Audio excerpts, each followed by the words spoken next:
I'm back again.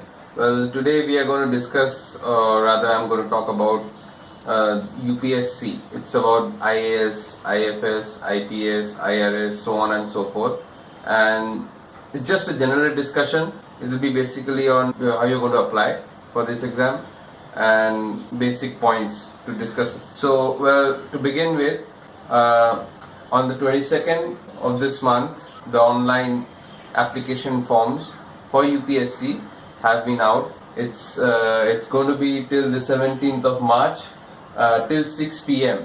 In order to fill the application, you have to go to the website www.upsconline.nic.in. Right? Firstly, let me remind you, you have to have your photograph and a signature. Both of these you need to have scanned, and you have to get it, the size of the photo has to be within 40 kb, and the signature, I think, more or less same.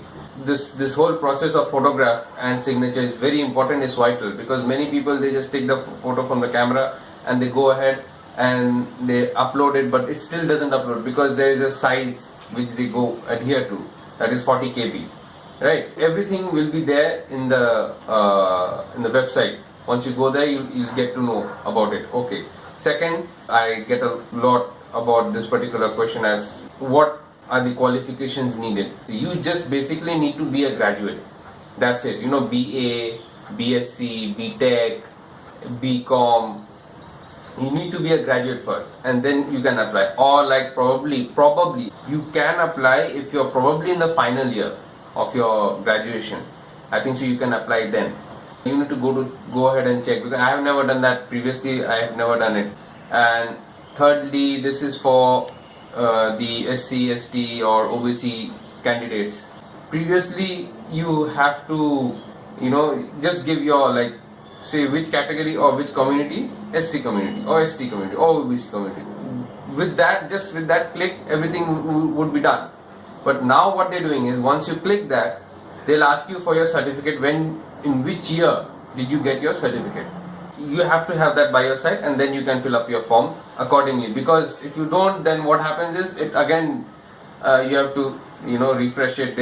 Again, you have to fill up the whole process. You have to go through the whole process. So you need to have all these by your side. I've also got this particular question, that how do you go about it? How about mentors who take care, will help you, guide you through the whole IAS process, or not IAS, UPSC. The thing is that either you study by yourself with the help of the internet and some general guidance books, like any general studies.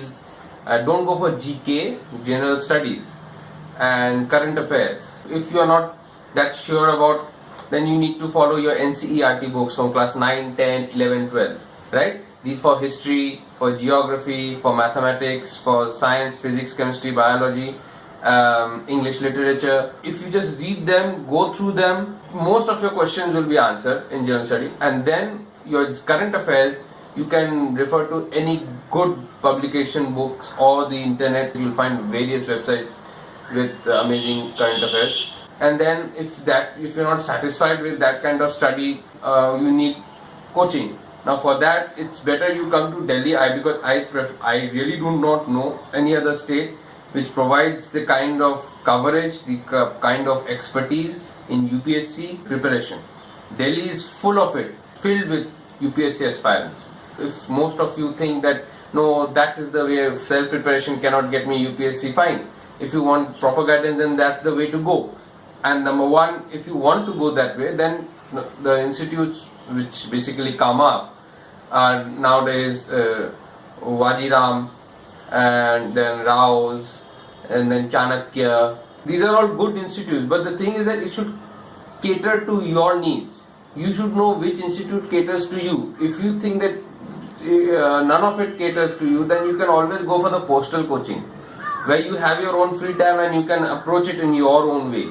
Right? For that also they will take some certain amount of fees, and based on that you will be doing whatever you are doing. Now the thing comes to, paisa kitna lagega? What is the amount of money, expenses which will be needed? You must have minimum of 1 lakh when you venture out for UPSC. If you are studying for a coach, if you're going to a coaching center and studying there, the coaching center's fees is different compared to your hostel and accommodation fees. It's as simple as that.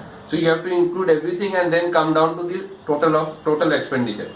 So expenditure is very important. Many people cannot afford that, and it is not very easy to afford such a lump sum amount. The last point which I would want to discuss right now is that people say, how do I become an IAS officer or IFS officer or IRS? When you go from prelims to mains, you have to fill up a form, and in that form there will be given your choices, which state, which cadre basically, and which state would you want, and then your cadre, and basically what is your first choice.